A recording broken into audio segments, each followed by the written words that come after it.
السلام علیکم ناظرین، یہ واقعہ حضرت سیدنا عمر رضی اللہ تعالیٰ عنہ کا ہے۔ جب حضرت سیدنا عمر رضی اللہ تعالیٰ عنہ پر حملہ کیا گیا تو ان کے لیے دودھ لایا گیا۔ جیسے ہی آپ نے دودھ پیا تو وہ آپ کی پسلیوں کے زخم سے بہہ نکلا۔ طبیب نے ان سے کہا، اے امیر المومنین، وصیت فرما دیں، آپ زیادہ دیر تک زندہ نہیں رہ سکیں گے۔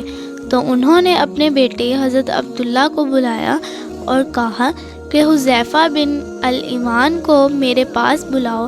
حذیفہ بن الیمان حاضر ہو گئے۔ یہ وہ صحابی ہیں جنہیں نبی کریم صلی اللہ علیہ وآلہ وسلم نے منافقین کے ناموں کی فہرست عطا کی تھی، اور ان کے ناموں کے بارے میں اللہ تعالیٰ نے اس کے پاک رسول صلی اللہ علیہ وسلم اور حذیفہ بن الیمان رضی اللہ تعالیٰ عنہ کے علاوہ کوئی نہیں جانتا۔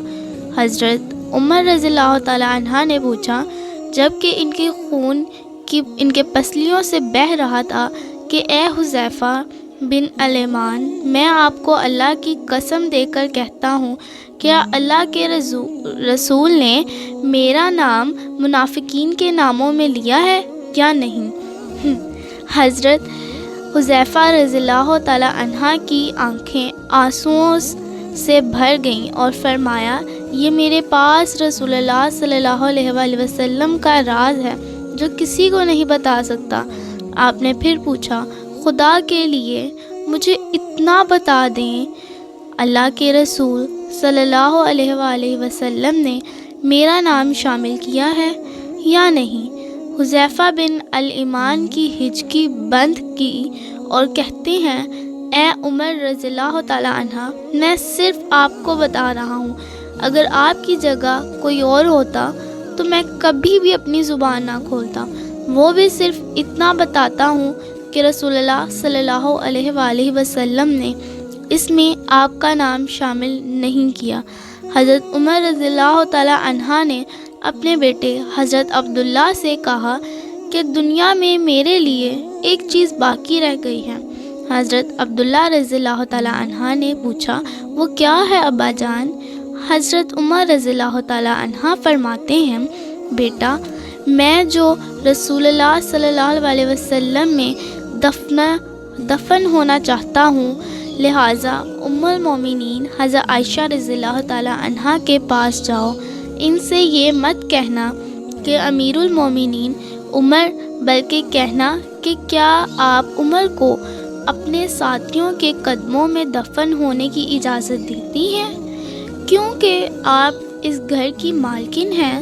تو ام المومنین نے جواب دیا کہ یہ جگہ تو میں نے اپنے لیے تیار کر رکھی تھی، لیکن آج میں اسے عمر کے لیے ترک کرتی ہوں۔ یہ عبداللہ رضی اللہ تعالیٰ عنہ ابن عمر شاداں فرحاں واپس آئے اور عرض کی، اجازت مل گئی ہے۔ عبداللہ بن عمر رضی اللہ تعالیٰ عنہ نے دیکھا کہ حضرت عمر رضی اللہ تعالیٰ عنہ کا خار مٹی پر پڑا ہے، تو انہوں نے آپ کا چہرہ اٹھا کر اپنی گود میں لے لیا۔ حضرت عمر رضی اللہ تعالیٰ عنہ نے اپنے بیٹے کی طرف دیکھا اور فرمایا کہ کیوں تم میرا چہرہ مٹی سے اٹھانا چاہتے ہو؟ عبداللہ بن عمر رضی اللہ تعالیٰ عنہ نے کہا، ابا جان، لیکن حضرت عمر رضی اللہ تعالیٰ عنہ نے بات کاٹتے ہوئے فرمایا کہ اے اپنے باپ کا چہرہ مٹی سے لگنے دو، بربادی ہے عمر کے لیے اگر کل اللہ پاک نے اسے نہ بخشا۔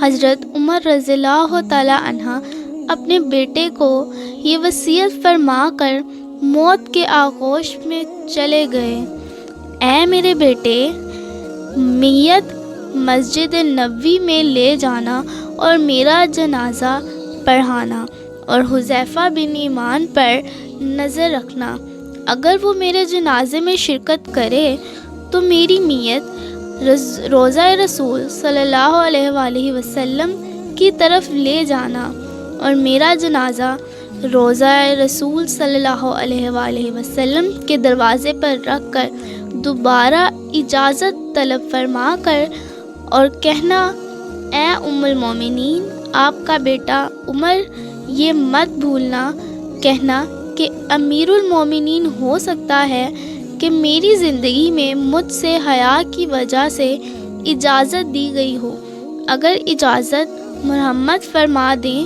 تو دفن کرنا، ورنہ مجھے مسلمانوں کے قبرستان میں دفن کر دینا۔ عبداللہ بن عمر رضی اللہ تعالی عنہ کی نظریں حذیفہ بن الیمان پر تھیں۔ وہ کہتے ہیں کہ میں حذیفہ بن الیمان کو ابا جان کی نماز جنازہ پر دیکھ کر بہت خوش ہوا اور ہم جنازہ لے کر روضہ رسول صلی اللہ علیہ وآلہ وسلم کی طرف چلے گئے۔ دروازے پر کھڑے ہو کر میں نے کہا، اے ہماری ماں، آپ کا بیٹا عمر دروازے پر ہے، کیا آپ تدفین کی اجازت دیتی ہیں؟ ام المومنین نے جواب دیا، مرحبا یا عمر، عمر کو اپنے ساتھیوں کے ساتھ دفن ہونے پر مبارک ہو۔ ام المومنین نے اپنی چادر سمیٹی اور روضہ رسول صلی اللہ علیہ وآلہ وسلم سے باہر نکل آئیں۔ اللہ پاک راضی ہو حضرت عمر رضی اللہ تعالیٰ عنہ سے، زمین کا چپا چپا جن کے عدل کی گواہی دیتا ہے، جن کی موت سے اسلام یتیم ہو گیا، جن کو اللہ کے رسول صلی اللہ علیہ وآلہ وسلم نے زندگی میں جنت کی خوشخبری دی ہو، پھر بھی اللہ کے سامنے حساب دہی اتنا خوف ہمارا کیا بنے گا؟ ناظرین، ہم آپ کا شکریہ ادا کرتے ہیں کہ آپ ہمارے چینل